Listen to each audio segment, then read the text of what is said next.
তো তোমাদের সামনে প্রধান সাহেব চলে এসেছে, তোমাদের কি কি সমস্যা প্রধান সাহেবকে বলো, সব সমস্যার সমাধান করে দেবে। প্রধান সাহেব, আমাদের পাড়ায় একটা কল খারাপ হয়ে গেছে, ওই কলটা সারানোর ব্যবস্থা করো। ঠিক আছে, নতুন কলের ব্যবস্থা করে দেবো। প্রধান সাহেব, আমার দেখো 35 বছর বয়স হয়ে গেলে এখন মতো বিয়ে হচ্ছে না।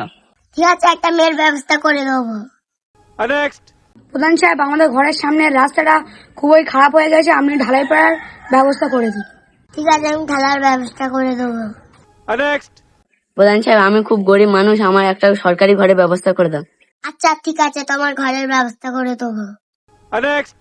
প্রধান সাহেব, আমার বিয়ে 2-3 বছর হয়ে গেল, এখনো বাচ্চা কাচ্চা কিছু হচ্ছে না। আচ্ছা ঠিক আছে, আমি চেষ্টা করবো।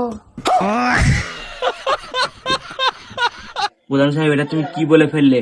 বাঁচতে চাও তো পালাও, চলো।